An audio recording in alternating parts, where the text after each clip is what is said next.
All right, dude. We're going full wet old jacket. Yes. Damn it. It's like a dad joke and a moniker all at once. You know, I really feel like we need a graphic. We do need a graphic of Mitch with really tiny spindly arms. And because he's from Kentucky. Yeah, and all the in camo. In camo. Sure. Firing guns into the air. Yeah. All right. Let us know, Mitch. So, Mitch, you are. What kind of ceremony? Yeah, we need some kind of graphic because the patron saint just doesn't cut it.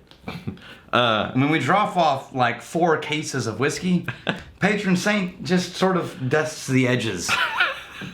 The Glenlivet. This actually is one of the very first whiskeys I've ever had. Really? Yes.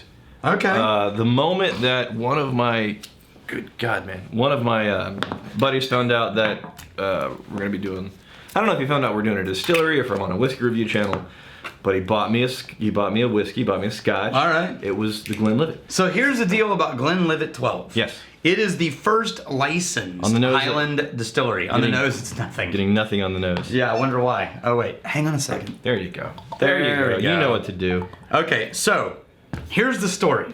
George Smith took over the distillery when it was effectively the English had taxed things so complicated that it was the only way to make money distilling things was to do it illegally. Yeah. And so they were illegally making whiskey and they were getting it down to market in South Scotland.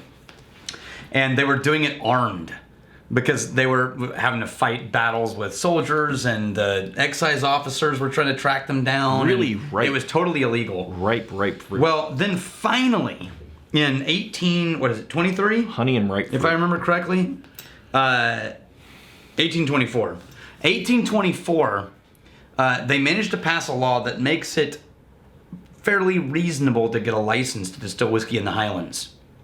It's like a And on that day, George Smith decided the writing was on the wall and he needed to transition from being an outlaw to being a legal distiller. Like a black tea? Mm-hmm. So he got the first legal license to distill whiskey in the Highlands after that law was passed. That's 1824. And immediately he was targeted by all of the illegal distillers who decided that he had become an enemy because he got a license from the trader English and lowland Scots. Just 40%, but still surprisingly rich. You would like George Smith. He was a hardcore character, man. Yeah? Totally. So he was known to be kind of a beast of a dude. He was big and he was ripped and he sort of could manhandle people. He led men around, basically a carbon copy of you. I remind you. Yeah, reminds me of you, basically. It's like, there's this guy who's just like Rex. This beast of a man, leader. There's one story how he was coming back having sold all this whiskey, so he had a lot of money on him. Yes. And he stops in an inn where the locals had decided to try to rob any rich people coming through. And they start to sort of work up the energy to rob him. And he pulls out a gun and shoots it into the fireplace and then sets it on the table inside the inn. And that calmed everybody down. That's funny. Yeah, so nobody robbed him. Right. So he's sitting there and they're like, hey, you don't look like you're from around here. And he pulls his gun out and goes, bam, inside the pub. Then sets his gun down and keeps drinking his whiskey. And everyone's like, I think just leave that guy alone. So in terms of just easy sipping, at 40%, this has enough interesting, friendly flavors for it to not be boring. Getting the honey in there. Is it just me, or am I getting just the slightest touch of brine? You are. Yeah. You are. That's why I love Glenlivet. I think it's not going. People tend to do it a disservice because it's so well known. Right. And they think that because it's popular, it can't be as good as things that aren't popular. Sure. I think that's bullshit. If you're looking for a 40% something, it's a really nice, solid background whiskey. Yeah. It's not going to be epic, ridiculous, interesting enough to gather a crowd and that be the sole focus. And maybe not a bad introduction. Yes. Oh, this is my introduction. This is one of my earliest introductions. Now Scotch. Here's one of the things that I did though. Glenlivet with just a little touch. Too much and it's thrown off the balance. Little touch of Laphroaig 10. Oh, we should try that. I was gonna try it with water. Oh, yeah. No. Get the Laphroaig 10. Okay. We're doing this. Hang on. Because again, just like a few drops. If we're doing a sample. This is a Speyside actually distillery. Okay. But it's a Highland. Okay. Right, because Speyside and Highland can be. So you choose. The Speyside is in Highland, like Texas is in the U.S. So you sort of decide which one you want to call it. So while you go get the Laphroaig 10.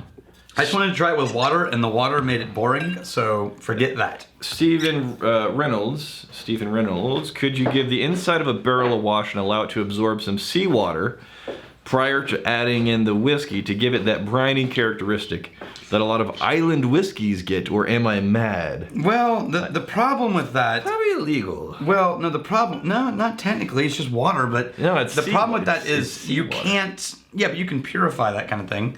The problem with it is that you lose control of how much it affects the whiskey. And so... Try that. To me, you would end up... I mean, salt water, you can't consume it. You throw up. That's the whole thing about stranded in the ocean. But it's so thin, though. It's so thin. Yeah, I don't know. I'm not buying it. I don't think... Hold on. But we could try it. Preemptively. Let's go get some Gulf of Mexico salt water. Preemptively, you're welcome.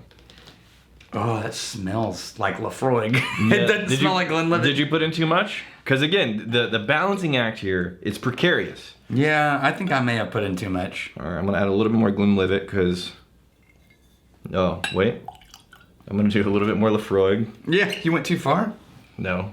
But... No. I see where this is going. Let's see here. Just the tiniest little drops. Yeah. I know I'm going to love it. There's no question. But I'm having a hard time finding the Glenlivet in this now. No, you can... The oils of the Laphroaig just ruined it. You can overwhelm it very, very easily. Again, if you're pouring a little sample, like a half-ounce pour... Okay, it's in the taste. A little half-ounce pour, then just a few drops of Laphroaig. Okay, so I way overdid it. Yeah. But I would say I can still taste the lightness of the Glenlivet, and the Laphroaig is the dominant characteristic. Mm. Ooh. Ooh. Mm. Yeah, no, it tastes wonderful. But I feel like I misread the situation, so I'm going to do it again. Yeah.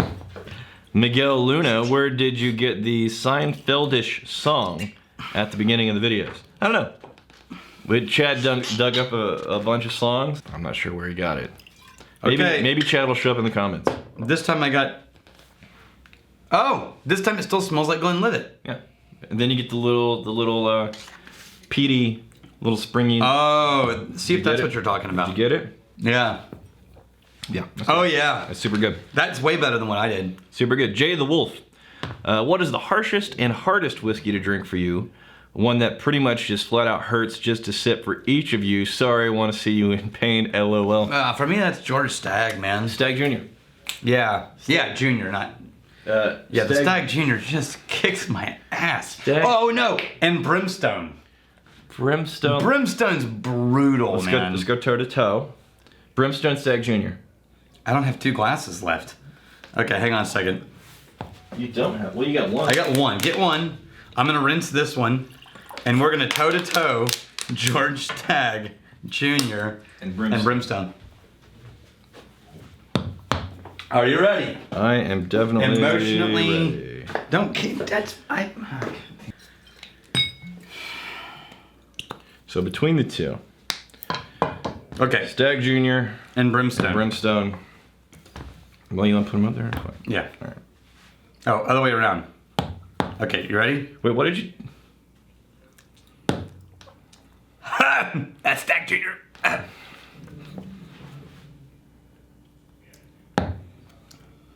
Oh, Brimstone wins. Brimstone wins? Ha! Really? Woo!